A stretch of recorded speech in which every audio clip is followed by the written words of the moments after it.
Hi, I'm Jennifer Ott, and today is Wednesday, April 29th, 2015. I'm interviewing Joy Ufema at the Martin Library in York, Pennsylvania for the Oral History Project of the LGBT Center of Central Pennsylvania. Joy, is it okay for me to ask you a few questions about your life and experiences? Yes, Could you please state your name and confirm that you're willing to be interviewed? sure. I'm Joy Counsel, Ufema. Okay. And yes, I'm willing to be interviewed. Can you sign your name just in this top line where it says narrator signature? Sure.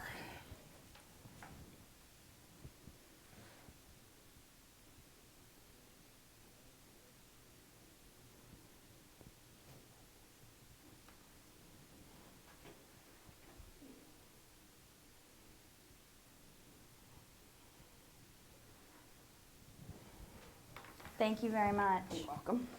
All right, if at any time you would like to have the recording stopped, or if we come to a question that you don't want to answer, just let me know and we'll stop or move on. Well, that's very thoughtful. Thank you. Okay, you're welcome. All right, so to start off, can you tell me a little bit about your childhood, your family when you were young? Well, I'm 5 years younger than my sister, and we're the only siblings, raised in Altoona. My father worked for the railroad, my mother stayed home, and it was just this delightful childhood of the neighborhood with all the mothers who stayed home. So you could run in and out of people's houses for lunch or cookies, and of course I had a whole gang, and I was short, and I was younger than they, and a lot were boys, and so I could sort of order them around. And that's probably where this assertiveness began, you know. It was very stable and secure, very predictable with holidays and getting ready for school, and then what the summer would be like. It was just, I think it was a pretty delightful childhood, actually, yes. Fairly independent. You know, mother would say, I want you to stay in this area of the yard, and of course within an hour I was, you know, gone from that area. So, but really built a lot of self-esteem and self-worth and confidence in that environment, the old kind of neighborhood with mothers around, you know. Nice. Can you tell me a little about your education, both when you were a kid and then any post? Right, it was public school. And that was in Altoona, and you went first around the area of the neighborhood was the primary education, the 1 through 6, and that was a pretty strong, steady, pretty varied education. Reading was a big part of my life. Punishment actually was, well, you don't get to read for this afternoon, or you're not going to have a story tonight at bedtime. So that was. And that helped a lot, I think, in my enjoyment of English and school. Then into junior high, it was, my mother worked in the library after my father died at age 42. And so there was still that security around. Then into high school, I decided I wanted to play the drums. But I couldn't read music, so I sort of had to fake it all along, you know. And in those days, girls were not allowed in the band, in the marching band, just the orchestra. So I played snare drum and timpani. So that was pretty good. And again, just a real steady, secure kind of life. Then I started noticing girls, which was nice. But then my grades started to fall. That was very interesting. So I was distracted, and certainly graduated fine. Pretty immature, overprotected at home, you know, and you're going to be either a teacher or a nurse, you know. There was no option like you could be a physician. That was not in the works. And then I got accepted into nursing school at Altoona Hospital, a 3-year program, which was really what you did. You went from high school graduation afternoon into the nurse's residence. Again, pretty immature, and this was just a delight that you could be in this dormitory and play ping pong and pool, and you could go to bed when you wanted, and there were all these other girls to play with, and I'm not going to study. And I failed out. Within 5 or 6 months, I failed out, which was a huge surprise. It was like, well, wait, I want to be a nurse. Well, you have to do some other things.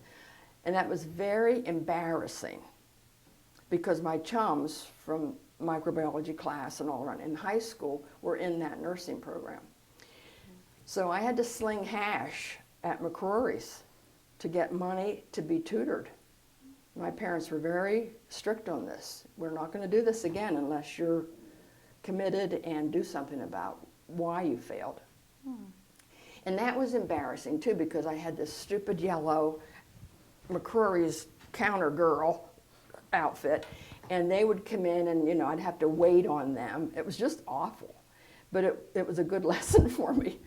And then I got accepted at Lewistown Hospital, another 3-year program, and went there and really adapted well and loved it, but really got into the girls.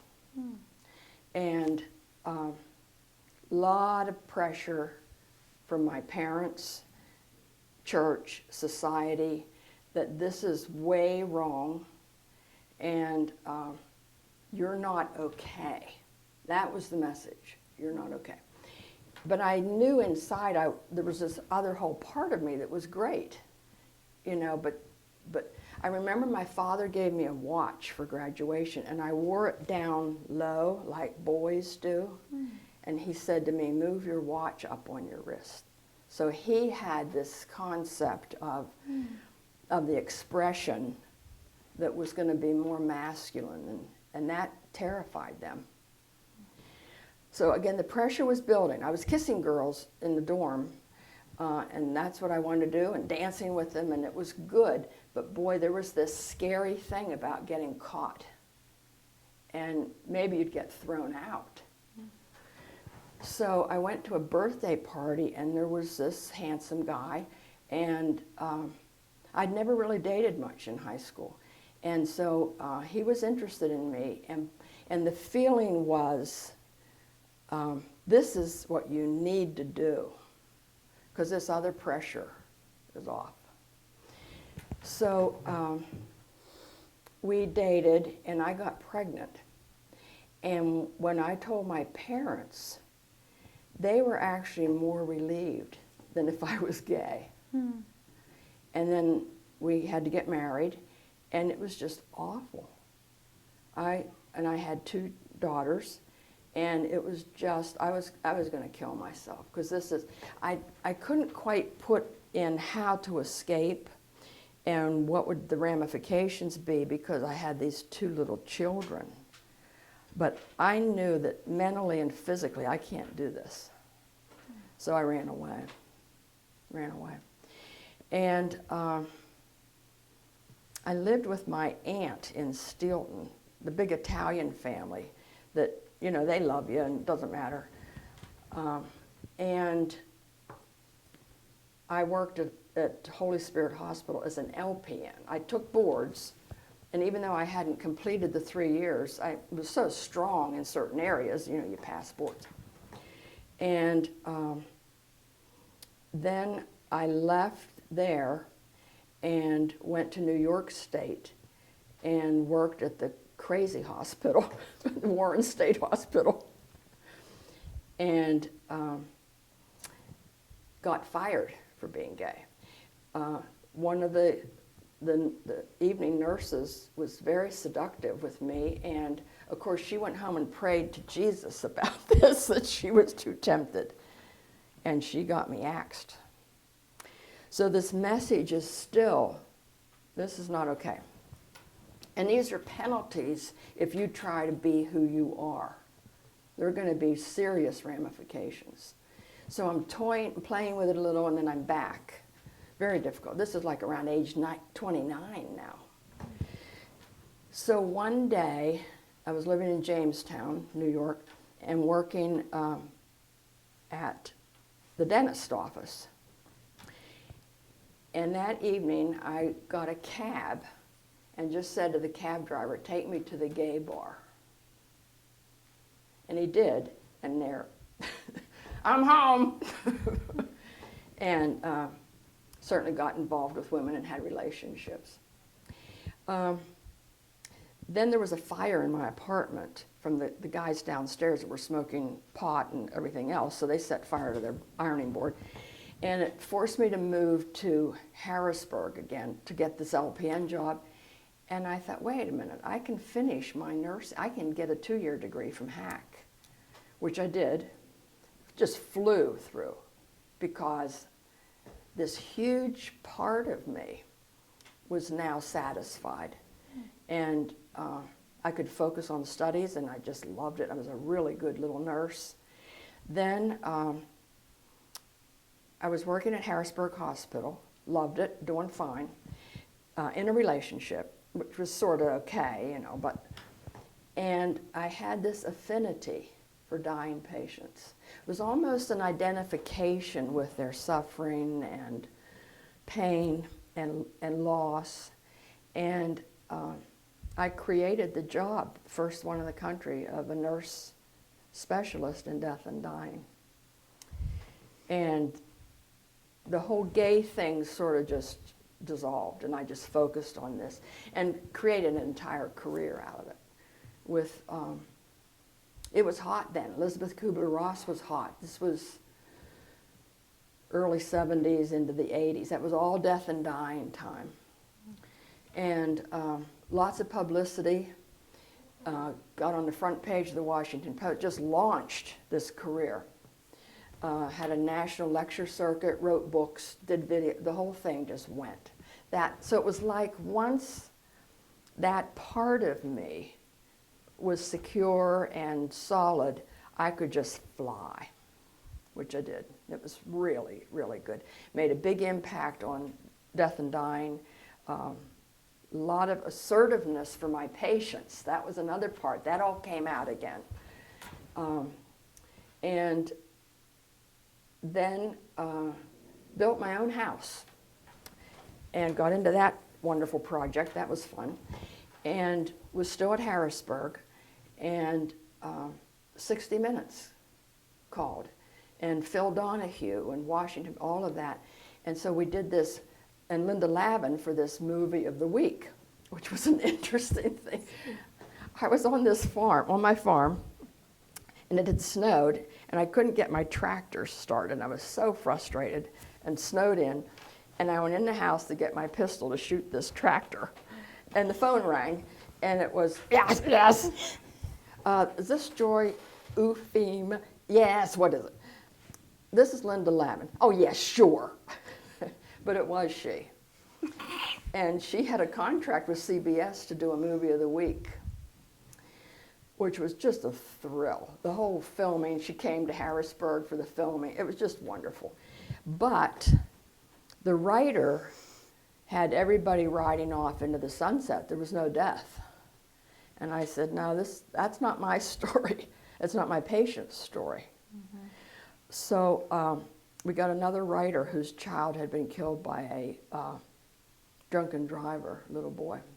And he had the empathy and the experience of loss and death, and he wrote a pretty good script. So that was a neat thrill to have that done. So I was still pretty much in the lecture circuit and teaching at York College, death and dying course, which was very popular, and still really enjoying this. And AIDS started coming along. And I was working at a hospital in Baltimore, small hospital, and I never liked Hopkins and I liked my little hospitals where I could really make a difference, and got my referrals, and I knew everybody, and I could, call down and say, she's too sick for an x-ray, bring the portal. I had a lot of clout within that system. And they closed it, and Hopkins bought it. So I was without a job, and that was pretty traumatic because I had this farm and a mortgage, and I decided the worst thing was I'd be able to work as a regular nurse. So I gave myself 6 months and if I didn't find death and dying work, which was very popular still, so I couldn't understand it, why I had 15, 20 interviews at all over the state. No, I don't think we need that right now. We know who you are, and that'd be neat, but we just can't, So one day I was at my farm, pretty leery and not trusting spirit, and digging around in the dirt under my favorite pine tree, and out came a plastic letter A. Like the kids have on the refrigerator. And it's AIDS. You're supposed to be working with AIDS. Oh, okay. And off we went. And I found this beautiful brownstone in York, went to the mayor and said, I'm going to create a nonprofit, and I'll have 3 bedrooms. I have a board of directors. I have Dr. Hawk as our medical director. It's all up, but I need the building. And he said, okay, you can buy it for $1.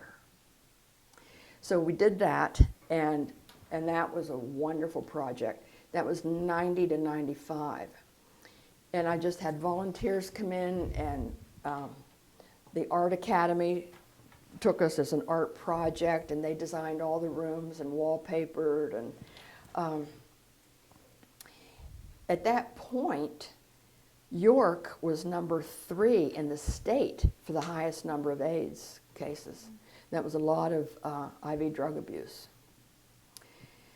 So this was my baby.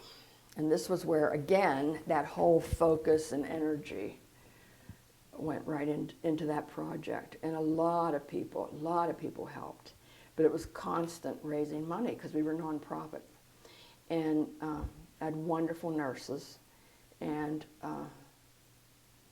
dear, dear patients. And a photographer at Hartford Community College was commissioned to do an AIDS project, a photography project at the Corcoran Gallery in Washington, and he chose us. And the images that he captured were just incredible. So, and that toured the country, and I went with him to Portugal for a big expo. It was just, again, wonderful. But along came the antiretrovirals, and we needed that. And so my patient load dropped. Hershey Medical Center wasn't referring as much, York Hospital, because the patients were getting better, which, was what we wanted, So at some point, it'd been about 3 months that I didn't have any patients. And the board said, we can't keep funding this. I mean, there has to be work for the nurses, and there has to be money coming in for donations and all. And we probably need to close. So I was pretty upset with that. You know how much energy and love you put into that kind of project.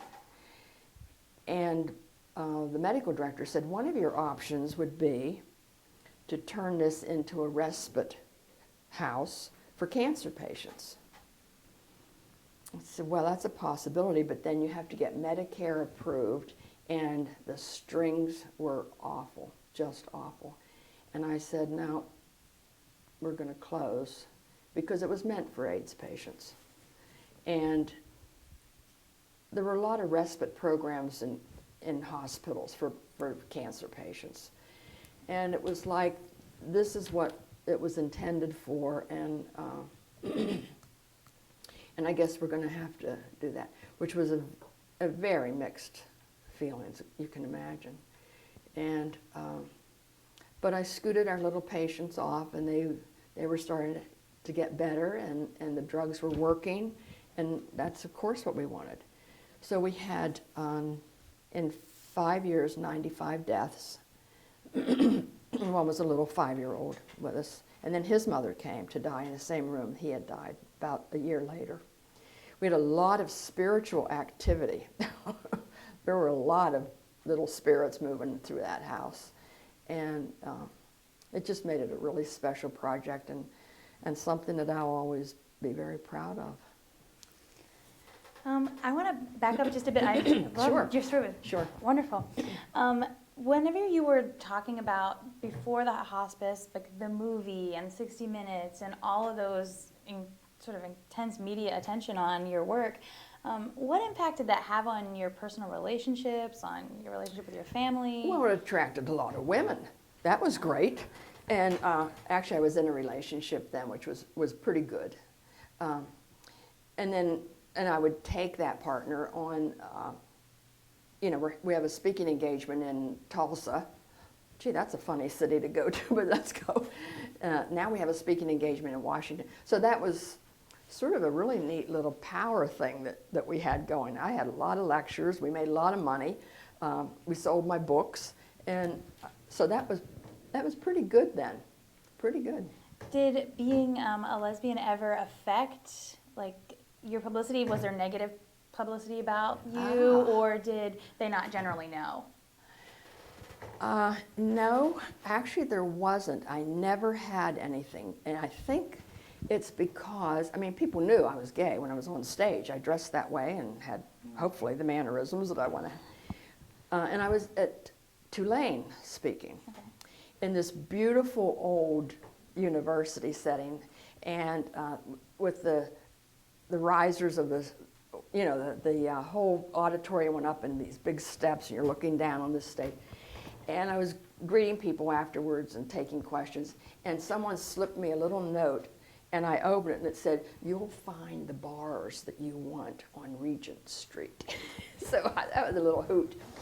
I think it was because the story of all my patients and all those nurses that were just flocking to hear them and how to help their patients. I think that was more the focus. Yeah. Well, that's good. I mentioned to you prior to the interview that a lot of people in the other interviews talked about your hospice, and one of them mentioned to me that the hospice and atmosphere in yours was unique, that it was really peaceful and calm, and it felt like a good place as opposed to a place where people were just there to die. How did you create that environment? Did you have, was it just part of just because your personality spilling over, or was it a specific plan to make it a nice place? I was taught death and dying by British and Scottish physicians who were very, very Christian. All of them had been medical missionaries in Africa. And that came from them. I'm not Christian, but the attention to detail is what was taught over and over, so that you actually ask the patient, do you want ice in your drink or not? That kind of feeling is that the patient feels he's being heard to the tiniest little detail. And he might not come right out and say that, but he's talking about other things, and then he'll slip out, and my dad hates me. Yeah, I'll have some rice pudding. Wait a second, I just heard you say, and your dad hates you. Let's talk about that for a minute. So it was a beautiful old house, and actually a black physician had lived there, and I'm not sure if he had his office. I don't think he had his office, but it was his home. And if you had 3 beds or less, you did not have to declare yourself as a personal care home. So that's why I limited that. The wallpaper, sometimes the students from Bradley Academy would show me wallpaper pieces that they wanted to put up, and I would say no. Now if you look, that looks like eyes, and AIDS patients get dementia, and I can't have him laying in bed looking up and being terrified of these eyes. So we're going to change the wallpaper. We're going to use cotton sheets because these patients perspire profusely, and cotton absorbs that, and we can change that and have it washed daily. We're going to use down comforters because these patients get chilled very badly and have tremors and shake. So that's what we're going to do. We're going to have a tone in this hospice of love and acceptance and peace. And it's not going to be clinical. I never had an oxygen tank at that hospice. If patients were getting short of breath, I gave them small doses of morphine, hand and foot massages, and a small fan blowing air, which gave a sensation of air and calming. We didn't have an elevator. We carried our patients up those stairs as our brother. We had a cook so that patients who didn't, well, you have to eat at 8 o'clock because that's when the cook's cooking. No, they could get something at 8 o'clock at night. I think I can eat some scrambled eggs. Is there any? Yep, here we go. Some other things for detail. Televisions were turned off during the dying phase, and the nurse was to sit at the bedside so the patient was never alone and turn this into a very spiritual event. We had numerous Hispanic patients whom I loved, and people would come from their church on Sunday with guitars, and they'd sing, and it was just very enthusiastic, and the patient wasn't near death yet, and so this was his home now. And I went in one Monday morning, and the nurse complained that they had eaten us out of house and home. All his friends were there, and his family. I said, then here's a check, go to the supermarket and replenish it. That's his family and friends, and we're going to feed them too. So there'll always be enough. So it was that kind of a tone. When we were doing the wallpaper and scraping linoleum and doing all that, there was a little kitty outside who had been terrified by some kids, and she ran up a tree, and I rescued her, and she was the house cat. So sometimes patients might enjoy having the kitty on their bed purring, and that's very therapeutic. At Christmas, we decorated to the hilt, because that's what patients loved and wanted, and knew it was their last Christmas, you know. We had a patient who enjoyed eating clay from Georgia, and his mother would send that to him, and so we certainly, pica it's a, so he, on his deathbed, still had some clay that he was chewing. One day we had a patient die, and her crazy boyfriend wouldn't let us in the room. And Jack, the photographer for the Corcoran Project, stayed there with us in case he harmed us. And it took hours to talk him out of it, and for me to say,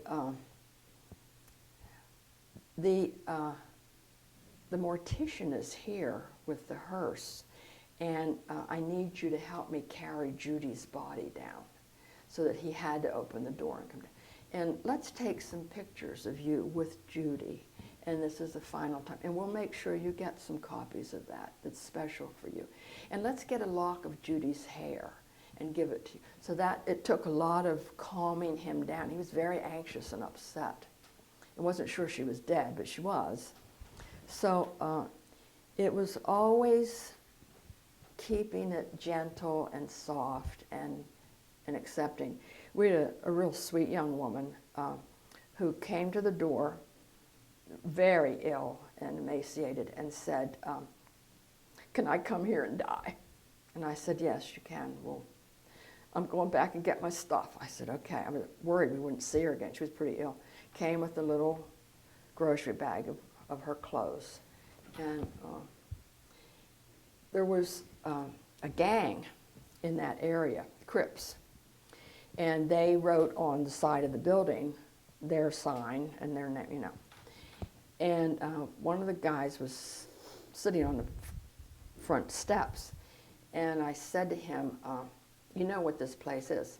Oh yeah, word's out, the word's out. I said, good. Listen, I need you guys to protect us from other gangs in town. Can I count on you to do that? Oh yeah, yep. We'll be watching you day and night, take care of you. Well, there was never an ounce of problem in there. I'm running around with morphine and never an ounce. So I think they saw what the project was, that many of our patients were waifs. One little guy I got out of a box behind the library. So the word went out, you know, that Joy's good, you make sure that place is okay, and that gave them a sense of being part of the AIDS epidemic too. We handed out condoms all the time. This was huge education. I was always speaking to Rotary and Lions Club, and I'd never leave without a check, though, and remind them, we are our brother's keeper, and we make no judgment on this. I see you're sitting there smoking cigarettes. Well, you're going to get lung cancer. Should I not treat you? You know, so I sort of shamed them into it, which was pretty good because York's old German. And so they came around, and it was a wonderful project, yeah. You mentioned some of your patients, their families being there. Was it common that there was family and friends Yes. around? We encouraged that. And we had actually a family beautiful bedroom on the 3rd floor. Big poster bed and soft pillows. And in case family who were waiting for the death watch or came from Hershey or Lancaster County could stay overnight. So we encouraged that. And they got breakfast in bed too. And yeah. What were the biggest challenges in running the hospice? Money. We were a nonprofit. I got that status within 6 months, which was pretty fast. Mm-hmm. And again, it's old German here. And you know, those people brought this on themselves. So why should I give you $3,000 from our church? Well, because you're a church, that's why. So it was hot for a while, then it would ebb, then ebb and flow, you know, it would come and go. Sometimes it was very bad about the 4th year, and the word would get out, and I'd have to have a press conference and say, we're going to have to close the hospice. I don't have money to pay my nurses. Of course, my nurses had all said, we don't want paid. We love our job. No, you get paid. You're a professional, you know. And then the money would come in, and that would last for 3 or 4 months. I think it took about $3,000 a month. And of course, I took a very, very small salary. And that was fairly good. It's tough to maintain that as a nonprofit. And patients who had Social Security disability would give us their check, and then we'd take some of that money and give it back to them.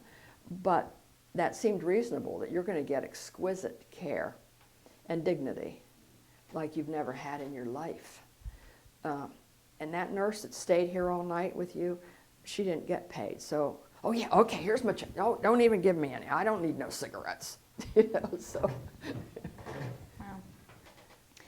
Wow. You've mentioned that you weren't Christian, but you have mentioned spirituality being very important to you. Can you elaborate on that? Sure. Well, I was raised Christian, you know, and this is what good little girls do. And it was a matter of time.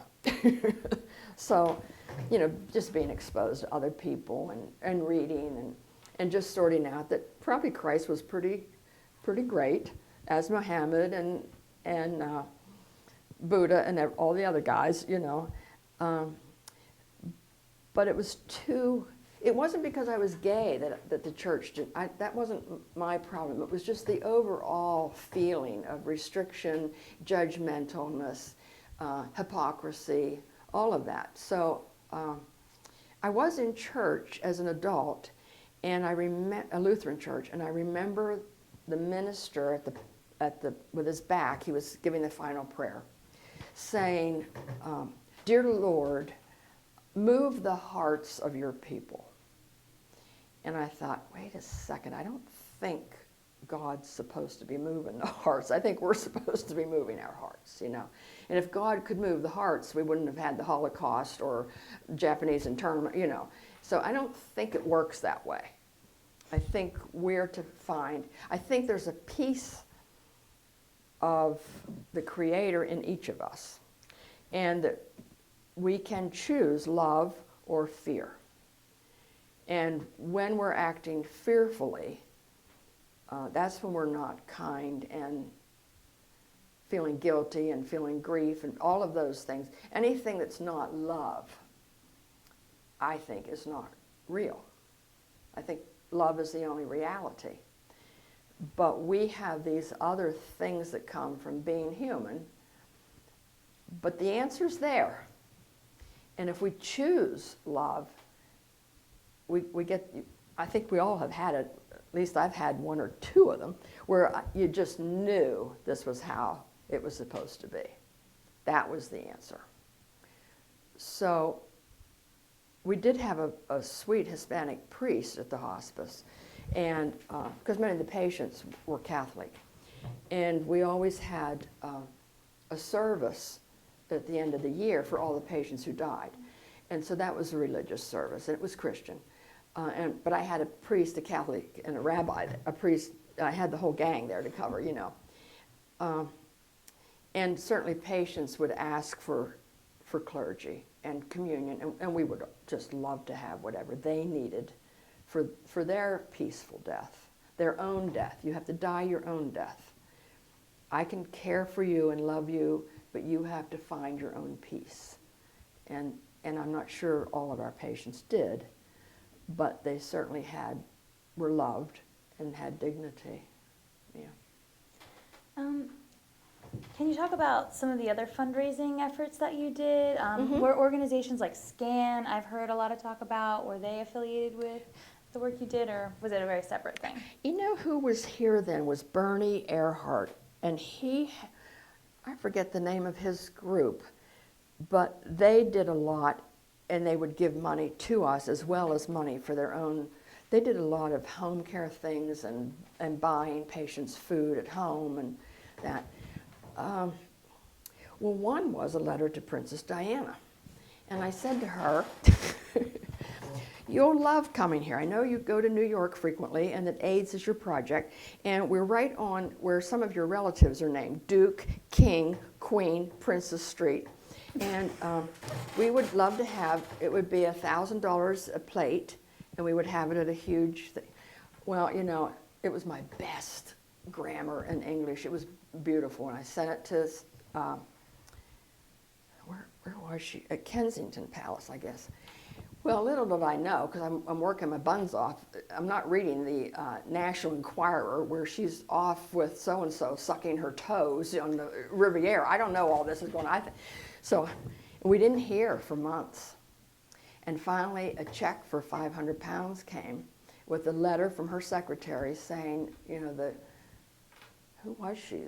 The Duchess of, no, she was Princess Diana, but was it York? No, Fergie was York. Mm-hmm. But anyway, and so we had a lot of publicity about that. And then some money would come in because people thought, well, Princess Diana. We did that one. We had a beautiful quilt made and raffled that off. And that made a lot of money for it. But see, stuff would only hold us for about 3 months. Then we'd have to get the next thing. The Weinbaum jeweler was big then, and David Hancock was this wonderful flaming queen that we all loved, and he would wear furs and jewels and all. And he got all the jewelers in town to contribute a gem, and then they made that necklace, and we raffled that, and that made about $10,000 for us. But you know, I could walk in anywhere. I'd walk in York Hospital and say, hi, I'm here again. I need hepatitis injections for my nurses. All right, bring them over Friday. They'll get that. I could walk in osteopathic hospital and say, I need a crib. We're getting a 5-year-old little boy coming. Okay, there's a crib out. Load up. So there was that sense in our community that even though we were taking the brunt of it financially, they respected the humanitarian effort. Yeah. What have you been doing since the hospice closed? I mean, it's been a very long time now. Right. Are you still in this line of work? I know you write and other things, but I do write. I had a column in the nursing journal for 30 years, which I really loved doing. And then they started changing my words, and I said, wait a second. That isn't how I meant to describe that patient, and I'm not doing this anymore unless I get to do my own words. Well, okay, so they let me do that for a while. I just wore out with that. I mean, it was 30 years of, and you get some letters from people like Dear Abby, but I had to create the column every month, you know. And nursing changed. Well, I lost my job, and got hired as a consultant. Isn't that what we do? We do consultant to a home care hospice in Maryland. And that was very nice. I liked that. And they gave me a job because I was really grieving. And they were thrilled to have me, which was very nice. But I think some of the nurses were threatened. You know, this is really my patient. I don't need joy. Plus, I really loved hospitals, those little small hospitals. So I got a job at a small hospital in Havre de Grace in Maryland on the river there. It was just sweet. Worked there for a while. Then they built another hospital in Bel Air, Maryland. And that was your big brass and glass, and we're gonna be big. And actually, palliative care started coming in. This was around 2008 and 9. Palliative care is coming, and we want a palliative care team. Well, I was so threatened. You know, I'm jumping on the table at the meetings. You have me. You don't need a team. The worst thing to do is to emulate a team where you have 5 or 7 people go in and have bureaucratic exhaustion to this poor patient. Now, the chaplain will be in about an hour. I'm the social worker, and then after me will be the pharmacist. I said, I know how to do my patients. I know when it's time to call the chaplain because the patient told me she wants a chaplain. I know when to change from morphine to Dilaudid because I've been trained in pain management. I'm doing this. You don't need this. Well, they weren't going to hear it. And my partner at the time says, you know, they don't want, it's been 2 years of screaming, shouting, and frustration. And I said, I think I'm done. So it was very difficult to retire and give up that wonderful career.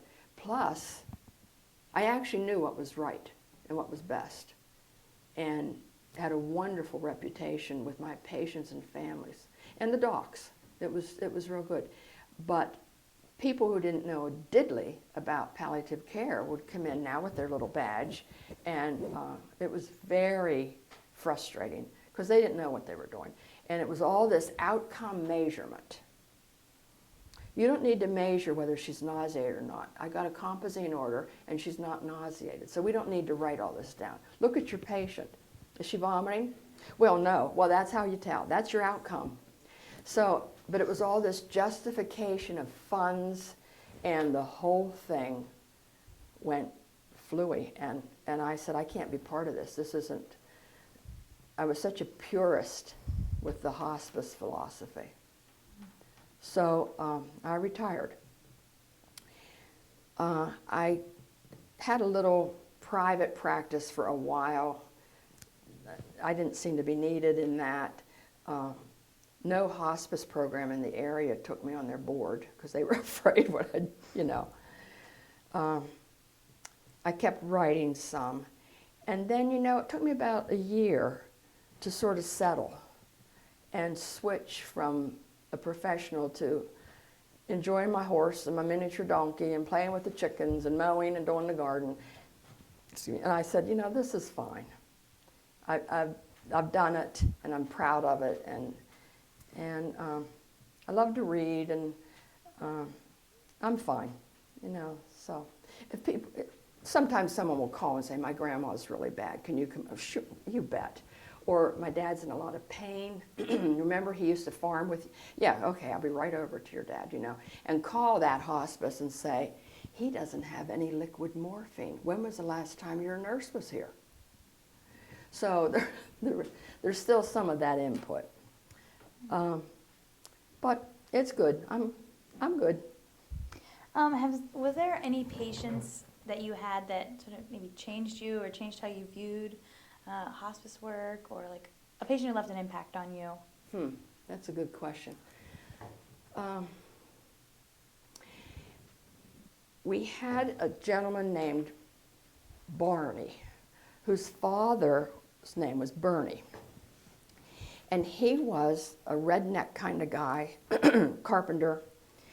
And Bernie was very artistic. And Barney would come and slowly, he'd stay there. I think he lived in New York State, actually. And he would stay there for a week, and he'd do the carpentry things or fix the furnace for us, you know, and just slowly started being very valuable to us and us to him, because he saw what we were doing for his son. I was in my office. Bernie and Barney were there, pretty close to death. And Barney came down and said, "Hey, Joy, can you come up, quick?" "Sure." And I went in, and Bernie said, "Can you see them?" And I said, "No, I can't. They're here for you." "Oh, Joy, you got to see them. They're huge. There's 3 of them down there by the bed. Can't you see them?" "No, they're here for you, dear." Well, they have colors like I never could paint. And so that death was very, very spiritual. In that same room, there was another patient, Sheila, who came to say, could I die here? And one of our young men was out on the porch with his mother. And she said, "Are yuns cooking steam and rice down there?" And I said, "No, I can see it right there coming out of." Well, it was his chakra coming out. He was in a chair dying. And his mother grabbed him, and Sheila said, "Oh, there it came back in." She pulled him back in. So he didn't die that day, but I sat out on the porch with her and talked, and all of a sudden, I saw her complete aura. And it was sort of jungled up, and it wasn't smooth and relaxed. She was very anxious. So we had that. I think it's the spiritual things. Boo Boo was the 5-year-old, and his spirit, those nurses would say, "Oh, he's in the bathroom with me, Joy." And they would just see him, and he's moved the angel that was by his mother's bed. You know, it was really, we had a lot of activity. Wow. So I think what that did for me, not being religious, but it just confirmed again that where love is, there's spirit and help, and yeah. So they probably were the special ones. Throughout your life, were you ever able to reconnect with your daughters? My one daughter is a psychotherapist now. She connected probably about 12 years after I left. My other daughter is younger, and she has nothing to do with me. She moved to Washington State. She called, was very vociferous on the phone, and I said, "I will not take this. I did the best I could. I had to survive. And when you're ready to be respectful and us have a decent conversation, I'm here. I love you, and I'm here." Years. But my other daughter is in Lewistown, and she's just great. And I have 2 grandchildren, and my grandson has just transitioned to be a female. And she's just beautiful. We just were together at Christmas. So, and she is the most brilliant person on the earth. She went to Bucknell and is now teaching at State College in biophysics. So she's just wonderful. And Wow. it's just amazing, isn't it? And reincarnation has been a big part of my philosophy. And that I just know that this time around we're all where we're supposed to be, and it's okay. And there'll be many, many, many other times, and it's just fine. It's all fine. What are some of the struggles you see the LGBT community having? I mean, the AIDS crisis has sort of alleviated because it's Correct. a disease that's now, chronic as opposed to Correct. terminal a lot of times. So, what The else? main problem with AIDS was that it was sexually transmitted and it was deadly. And our society does not do well with either of those things. So it did help. But I think AIDS is on the universe for us to choose love. So probably, I think we've come a fairly long way, of course, with Will and Grace and Ellen and all of that. I think now it's children who are paving the way, and not seeing the prejudice and not being taught that fear and racist too. I mean, you know, it's a huge thing. Sometimes gay people would liken their journey and their struggle with the civil rights movement. And I would say, you know, actually, I'm not sure we have that. I've never really had a lot of trouble. People haven't whacked me on the head and all that. And if I want to, I can sort of tone down my characteristics and still walk into Chick-fil-A. If you're black, you can't change that, you know. So it's different. It's not worse or easier. It's different. And I think what's happened, my mother called me once after the 60 Minutes piece and said, you know, it's not my fault you're like that. And I said, I know it's not. I was born this way, and I'm happy. So it's nobody's fault.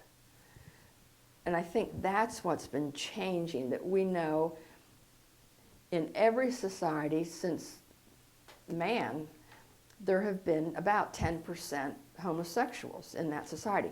And the Indians had a name for it, and they just let him dress in squaw's outfit or her be a warrior. You know, there was no problem. It was religion that came along and said, this is the abomination. That's where the problem started. So I'm not going to have someone translate the Bible to make me live my life the way he thinks the Bible says I should. I'm not going to do that. So I think we've actually, with gay marriage now, you know, I think we've really jumped pretty quickly from where we were 100 years and the slower that went. We still have a lot of ways to go with beating people and things like that. And that just tells you how fearful someone is. And that they hide behind their religion to do a lot of damage. Yeah.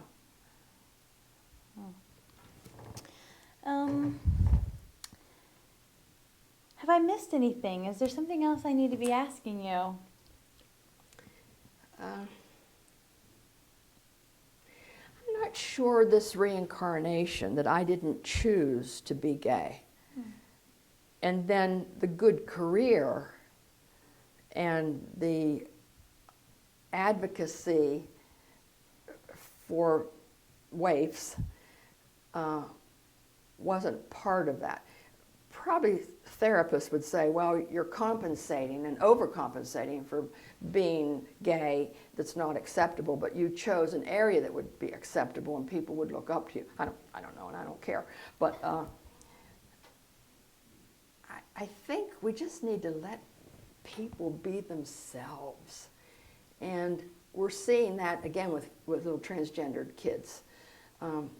There was a pediatrician on the other day who said she had an 18-month girl say, I a boy. And certainly that doesn't mean that we need to start gearing that child, but the flexibility. Here's a truck, and here's a doll, and here's a dress, and here's some here, you be you, and I love you. Yeah.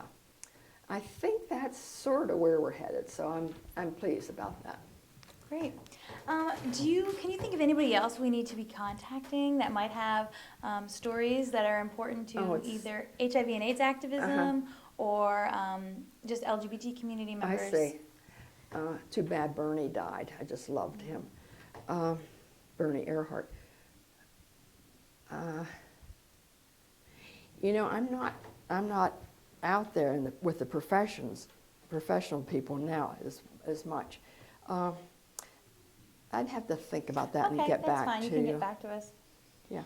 And if you have any material from their hospice days that we could have for the collection, we would greatly appreciate. Oh, really? The Dickinson Archive would be ever grateful to have. I would be thrilled to donate a lot of stuff. Where is the office? The LGBT Center is in Harrisburg on 3rd Street. Yeah. Not quite yet. And the Dickinson is in Carlisle. Right. But usually stuff starts at the center and then goes to Dickinson once they sort of catalog and photograph everything for their records. So I could just take this stuff up to Harrisburg? Absolutely. Oh, I will get that ready in a week for you. I have a lot of Amazing. wonderful, some of the photos from Jack. That's You bet. perfect. I will give, what a wonderful place for it to go. Exactly. It's now in the attic, you know, so That's, sure. That's part of the purpose of this program, is being able to sort of get this stuff in a place where when somebody wants to look at it down the line, they can have access to those things. Oh, great, great, happy Perfect. to. Thank you so much for your time and My talking pleasure. with us today. Sure, It was my great. pleasure. Thank you.